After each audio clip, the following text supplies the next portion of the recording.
আমি মণিশঙ্করবাবু আপনার কাছে আসবো, খুব সাধারণ সহজভাবে সরলভাবে বলে দেওয়া কথাগুলো। মণিশঙ্করবাবু, আপনি বুঝতে পারছেন এই কথাটা বোঝবার জন্য প্রথমে রাজ্যের স্বাস্থ্য সচিব, মানে যে লোকটা নিজেই কার্যত দাগি হয়ে বসে আছে ঘর ভাঙার নির্দেশ দিয়ে, তাকে দিয়ে একটা মেল করাতে হলো কেন, যেই যার পদত্যাগ ওনারা দাবি করেছেন ইতিমধ্যেই ওরা। তারপরে যদি বা আবার 24 ঘন্টা পরে একটা মেল এলো, সেখানে এরকম ফুটপাতের জিনিসপত্র কেনার মতো মার্কা একটা দরদাম, তারপরে ছত্রে ছত্রে এরকম 4 রকমের জ্ঞান বিতরণ। কেন লাগছে এগুলো মণিশঙ্করবাবু? সরকার সত্যিই মানে এদের সঙ্গে কথা বলতে চায় নাকি কথা বলতে চায় একটা খেলা করছে সামনে?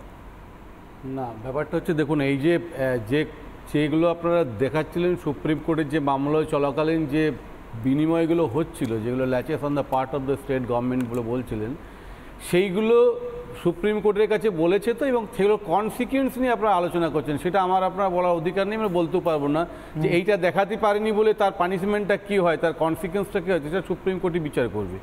ডাক্তারবাবু যিনি এখন কথাগুলো বলছিলেন, আমি 100% সাপোর্ট করি। লাস্টে যে কথাটা বললেন যে খুবই ভালো লাগলো, যে প্রতিনিধি এতগুলো কেন, কারণ একটা হসপিটালের কী কী পরিষেবার দরকার সেইগুলো সেই হসপিটালে যারা প্রতিনিধি তারাই বলতে পারবেন বলেই এতগুলো প্রতিনিধি যাওয়ার প্রয়োজন আছে। আমার কথা হচ্ছে যে 2-3 রকমের কথাবার্তা হয়ে যাচ্ছে। একটা হচ্ছে যে ডাক্তারদের যে পরিষেবার ক্ষেত্রে যে যে জিনিসগুলো দরকার, যে দাবি দেওয়াগুলো আছে সেগুলো ন্যায্য, সেগুলো সম্পর্কে আলোচনা হতেই পারে। ওনারা যদি কারো পদত্যাগ দাবি করেন সেটা ওনাদের কাছে ন্যায্য হতে পারে, কিন্তু আমরা একজন আইনজীবী হিসেবে আমি বলবো, খারাপ লাগতেও পারে ভালোও লাগতে পারে, যে আমি যদি কাউকে পদত্যাগ করতে বলি তার নির্দিষ্ট কতগুলি কারণ থাকতে হবে, এবং আমার কাছে যদি সত্যি সত্যি নির্দিষ্ট করে সে কারণগুলি থেকে থাকে, তাহলে এই যে একটা নির্যাতিতা হলো, তারপরে মারা গেলেন, এর সঙ্গেই তো রিলেটেড করেই তো এইসব ঘটনাগুলো ঘটছে। যেখানে সুমোটো একটা কেস টেক আপ করেছে অনারেবল সুপ্রিম কোর্ট, সেখানে অনেক প্রতিনিধি নিজের থেকেই তারা গিয়ে তাদের বক্তব্যটা সেখানে পেশ করছেন। যদি ওনারা মনে করেন যে এই কারণগুলির জন্যে এই ঘটনাগুলো ঘটেছে এবং ভবিষ্যতে আরও এই ঘটনাগুলো ঘটবে, ফলে এইগুলোর বিরুদ্ধে যদি স্টেপ না নেওয়া হয় তাহলে মানে একটা অবিচার হবে এবং আমরা আন্দোলনটা চালিয়ে যাব। এই ঘটনাগুলোই এদের মধ্যে অনেক কম্পিটেন্ট ডাক্তারবাবু আছেন, যারা আজকেও দেখছিলাম আমাদের একজন ডাক্তারবাবু, তিনি সুপ্রিম কোর্টের বিচারাধীনকে নিরপেক্ষতা নিয়ে প্রশ্ন করছিলেন যে জায়গায় দাঁড়িয়ে আছি সুমোটো একটা নিয়ে পড়ে ডিলে হচ্ছে, ডিলে জাস্টিস হচ্ছে, দারুণ কথা বলেন, তারা গিয়ে বলে আসতে পারতেন। কিন্তু আমার কথা হচ্ছে যে মানে আন্দোলনটা এমনভাবে হয়ে যাচ্ছে, আবার তার সঙ্গে সঙ্গে কিছু পলিটিক্যাল পার্টি, আজকেও দেখছিলাম একজন নেত্রী, একটা পলিটিক্যাল পার্টি, তিনি ওখানে ঢুকে পড়ে ওই আন্দোলনে সামিল হতে চেয়েছিলেন, একটা অন্য ঘটনা ঘটে গেছিলো। ফলে যারা পলিটিক্স করেন তারা এই যে একটা অরাজনৈতিক একটা যে আন্দোলন, সেটাকেও তারা মেনে নিতে পারছেন না। ফলে চারিদিক দিয়ে একটা এমন পরিস্থিতি তৈরি হয়ে গেছে যেখান থেকে মনে হচ্ছে জুডিশিয়ারির নিরপেক্ষতা নিয়ে প্রশ্ন উঠছে, যেখানে আন্দোলনটা পলিটিক্যাল না আপলিটিক্যাল সেটা নিয়ে কোনো সময় প্রশ্ন উঠে যাচ্ছে। ফলে আমি বলছি সঠিক দিশা নিয়ে, যেটাতে আমরা স্ট্রিক্ট ছিলাম যে খুব কম সময়ের মধ্যে উপযুক্ত পরিকাঠামো দিয়ে কঠোর শাস্তির ব্যবস্থা করা উচিত, দোষীকে চিহ্নিত করা উচিত, সেই জায়গাটার থেকে কখনো কখনো মনে হচ্ছে আমরা অনেকটা সরে এসে অন্য রাস্তায় হেঁটে চলেছি। আমার সঙ্গে ধর্নাস্থল থেকেও রয়েছেন এই মুহূর্তে যে চিকিৎসকরা ধর্নায় বসে রয়েছেন, তাদের মধ্যে তাদের অন্যতম প্রতিনিধি ডক্টর নাজির হাসান। নাজির নিজেও চিকিৎসক একজন। নাজির, কালকে এই সময়ই আপনার সঙ্গে আমার কথা হয়েছিল, আজকেও কাকতালীয়ভাবে তার প্রায় 24 ঘন্টা পরেই আপনার সঙ্গে আমার কথা হচ্ছে। মাঝের 24 ঘন্টায় একটা মেল এসেছিল, পত্র পাঠই বলা যেতে পারে, যে মেলের যে পত্রের উত্তর আপনারা দিয়েছেন। না, আমি বলছি নাজির, আপনাদের নিজেদের কি মনে হচ্ছে বলুন তো, সরকার সত্যি আপনাদের সঙ্গে কথা বলতে চায়, নাকি কথা বলতে চাই এরকম একটা ভান করতে চায়?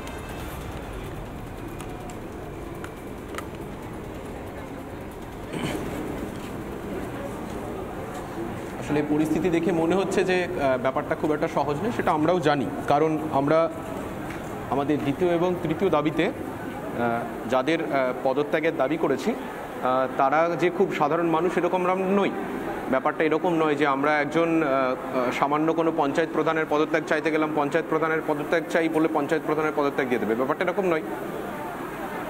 আমরা যাদের পদত্যাগের দাবিতে আন্দোলন, এই মুহূর্তে আমাদের যাদের পদত্যাগের দাবিতে আমরা সোচ্চার, তারা নিঃসন্দেহে খুব গুরুত্বপূর্ণ মানুষ, এবং তারা অপরাধের গভীরতা কত দূর অবধি গেলে এই রকম উচ্চ পদস্থ আধিকারিকেরাও এই ঘটনার সঙ্গে জড়িত থাকতে পারেন, জাস্ট ভাবা যায় না আর কি।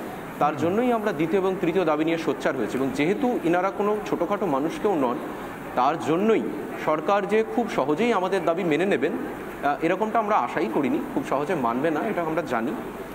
সেই জন্যই হয়তো এক প্রকার চিঠি, তারপরে আর এক প্রকার চিঠি, তারপরেও হয়তো আর এক প্রকার চিঠি আসবে, এর জন্য আমরা মানসিকভাবে প্রস্তুত ছিলাম।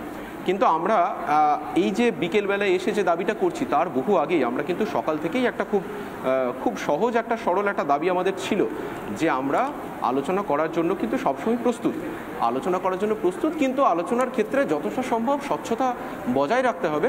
যে আমরা চাইছি যেন মিডিয়া কভারেজ হোক, 30 জন প্রতিনিধি যেন সেখানে উপস্থিত থাকুক, এবং আমরা যে 5 দফা দাবি নিয়ে এসেছি সেই 5 দফা দাবি নিয়ে যেন কথা হয়। যেটা আমাদেরকে মেল পাঠানো হয়েছে সেখানে বোঝাই যাচ্ছে, বলা হয়েছে যে সুপ্রিম কোর্ট কাজে ফিরতে নির্দেশ দিয়েছে, কাজে ফিরে যাও, এবং সিজ ওয়ার্ক কবে উঠবে, এবং সিকিউরিটি সেফটি মেজার্স। কিন্তু আমাদের দাবি যে 5 দফা দাবি ছিল সেই 5 দফা দাবি নিয়ে কথা বলতে হবে, 30 জন প্রতিনিধি যাবে, লাইভ মিডিয়া কভারেজ হবে, এবং আমরা কোনো হেলথ সেক্রেটারি, চিফ সেক্রেটারি ছাড়াও মুখ্যমন্ত্রীর উপস্থিতিতে আমরা এই আলোচনাটা করতে চাই, যাতে করে আমরা একটা ঊর্ধ্বতন কর্তৃপক্ষের সাথে কথা হয়েছে এটা মনে করতে পারি।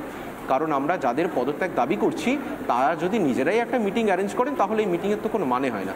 আমাদের এইটুকু দাবি কিন্তু সকাল থেকে আমরা বারবার বলে আসছি, তারপরেও সেই সেম দাবি জানিয়ে আবার একটা ইমেল এক্সট্রা করে করতে হলো আমাদেরকে, এটা সত্যি আমরা এক্সপেক্ট করিনি যে আবারও বলতে হবে। কারণ আমরা ভেবেছিলাম যে হয়তো ওনারা সময় নেবেন, কারণ সহজ নয় ব্যাপারটা, কিন্তু যখনই সময় নেবে একটা ভালো করে একটা আমাদেরকে বার্তা দেবেন, মেল জানাবেন, তাতে করে একটা পুরো ব্যাপারটাই খুব স্বচ্ছতার মধ্যে দিয়ে হবে, এটা আমরা এক্সপেক্ট করেছিলাম। নাজির, আপনার কাছে আমার আরেকটা প্রশ্ন আছে, আপনার কাছে আপনার সঙ্গে আরও কথা বলার আছে, আপনি থাকবেনও নিশ্চয়ই আমার সঙ্গে, কিন্তু আপাতত আপনার কাছে আমার আরেকটা প্রশ্ন আছে। দেখুন, সচেতন নাগরিক হিসেবে আপনারা নিশ্চয়ই জানেন যে পাওয়ার গ্রিড আন্দোলনটা ভাঙড় রাজারহাটে এ রাজ্যের মুখ্যমন্ত্রী কি সুচারুভাবে ভেঙেছিলেন বা ভাঙিয়েছিলেন। আপনারা যে লাইভ টেলিকাস্টের দাবিটা জানাচ্ছেন মিটিংয়ের, সেটা কি এটা স্মরণ করে কোনোভাবে কি আপনাদের back of the mind play করছে?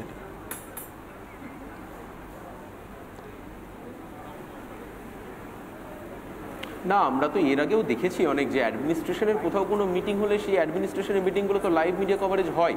তো আমরা তো একটা ওপেন আলোচনা করতে চাইছি যে আলোচনাগুলো আমাদের এই দাবি আছে, এইভাবে আমরা ব্যাপারটাকে পুরোটাই খুব সরাসরি উপস্থাপন করতে চাই। উনি যে আলোচনাটা করবেন, আমরা যে কথাগুলো বলবো সেগুলো লাইভ মিডিয়া কভারেজ হলে কোথায় অসুবিধা আছে?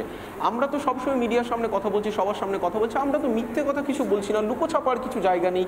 এটা একটা একটা নাগরিক সমাজের আন্দোলন, মানুষের একটা সবার একটা সমগ্র সমাজের মানুষের একটা সমস্যা, সেটা নিয়ে আমরা খোলাখুলিভাবে কথা বলতে চাইলে এখানে কোথায় সমস্যার কিছু আছে আমরা সেটা সত্যিই বুঝতে পারছি না। নিশ্চিতভাবে আপনারা মিথ্যে বলছেন। আমরা কি তাহলে আমি আপনাদের জায়গা থেকে আমি এটুকু বলতে পারি, আমি আপনাদেরকে সরাসরি সমর্থন করে বলতে পারি নাজির, আপনারা মিথ্যা তো বলছেনই না। আমি বিশ্বাস করি, তাতে যদি কেউ আমাকে কোনো পাক্ষিক মনে করেন করতে পারেন, আমি বিশ্বাস করি আপনারা ধর্মযুদ্ধ লড়ছেন। এই ধর্মযুদ্ধ সব থেকে পবিত্র ধর্মযুদ্ধ। এই ধর্মযুদ্ধের সঙ্গে আধ্যাত্মিকতার কোনো সম্পর্ক নেই, এটা মনুষ্য ধর্মের যুদ্ধ, সেটাকে বজায় রাখার যুদ্ধ। কিন্তু আমি সেখানেই বলছি, যখন আপনাদের লুকোনোর কিছু নেই তখন মিডিয়াকে ডাকতে কাদের লুকোনোর আছে? আপনাদের প্রতিপক্ষে তারা লুকোতে চান, আপনারা সত্যি বলছেন, তারা কি মিথ্যে বলছেন? মিথ্যেটা সামনে আসার ভয় পাচ্ছেন বলে মনে হচ্ছে। 1, 2, আমি পাওয়ার গ্রিডের কথা জিজ্ঞাসা করলাম, আমি আরেকটা কথা জিজ্ঞাসা করবো নাজির আপনাকে। আপনারা এই লাইভ টেলিকাস্টের পাশাপাশি 30 জন, অন্তত 30 জন প্রতিনিধি আপনাদের প্রতিনিধি দলে নিয়ে যাওয়ার কথা বলেছিলেন, দাবি জানিয়েছিলেন, কিন্তু উত্তর এসছে এই যে চিঠিটা আপনারা পেয়েছেন বিকেল 3:23-এ 12 থেকে 15 জন আপনারা নিয়ে আসতে পারেন বলে। এখানে আমার প্রশ্ন নাজির, আমার মাঝে মাঝে গুলিয়ে যাচ্ছে যে সরকার আপনাদের সঙ্গে একটা 32 দিনের আন্দোলন চলার পর, একজন চিকিৎসক এ রাজ্যে ধর্ষিতা এবং খুন হওয়ার পর এবং এখনও বিচার না পাওয়ার পর আপনাদের দাবি দাওয়া নিয়ে আন্দোলন করতে চাইছে, নাকি মুখ্যমন্ত্রী যেটা বলেছেন উৎসবে ফিরুন, সরকার তাদের সচিবরা সব ধর্মতলা, হাতিবাগান বা গড়িয়াহাটের ফুটপাতে বসা হকারদের কাছে গিয়ে জামা কাপড় কিনতে নেমেছেন, দরদস্তুর করছেন 30 না 12, 30 না 15, 30 না আচ্ছা 20, আচ্ছা আপনারটাও থাক আমারটাও থাক, 22-এ রাজি হয়ে যান দাদা, এরকম মনে হচ্ছে তো নাজির?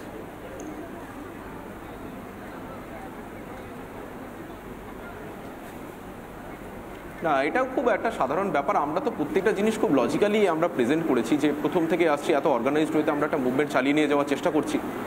30 জন প্রতিনিধি রাখতে বলেছি, তার কারণ এই মুহূর্তে আমরা যে মিটিংগুলো করি সেখানে আমরা দেখি পশ্চিমবঙ্গের যতগুলো হসপিটাল বা কলেজ থেকে প্রতিনিধিরা আমরা একসঙ্গে আলোচনা করতে বসি, 26টা মেডিকেল কলেজ। তাহলে যদি সরকারের পক্ষ থেকে কর্মবিরতি বন্ধ করার জন্য বা হাসপাতালে কোথায় কোথায় কী কী সিকিউরিটি মেজার্সের অসুবিধা আছে সেগুলো নিয়ে আলোচনা করতে হয়, তাহলে তো সব কলেজ সব হাসপাতালের লোকজনকে নিয়ে আলোচনা করা উচিত। আমি ন্যাশনাল মেডিকেল কলেজের হয়ে আমি তো এসএসকেএমে কী অসুবিধা সেটা তো আমার বলা উচিত নয়, এসএসকেএমের লোক মেডিকেল কলেজে কী অসুবিধা সেটা তো বলা উচিত নয়, তাহলে তো সব কলেজ থেকে প্রতিনিধি থাকাই উচিত। এর পিছনে আমরা যে 30 জন বলছি তার পিছনে তো লজিক আছে। তাহলে আমি যদি 12 জনকে নিয়ে যাই তাহলে 12টা কলেজ থেকে 12 জন প্রতিনিধি নিয়ে গেলাম, তাহলে বাকি কলেজের প্রতিনিধিদের কথা বলার সুযোগ কোথায় থাকবে? একেবারেই নাজির, কিন্তু আমরা যে মেলটা করেছি প্রত্যেকটা সেন্টেন্স লিখেছি সেটা তো আমরা কোনো ভাবনা চিন্তা করেই করেছি, আমরা তো হঠাৎ করে বলে দিইনি 30 জনকে দরকার। একেবারেই নাজির, কিন্তু এই কথাটা সরকার কেন বুঝতে চাইছেন আমি সেটা একটু বোঝার চেষ্টা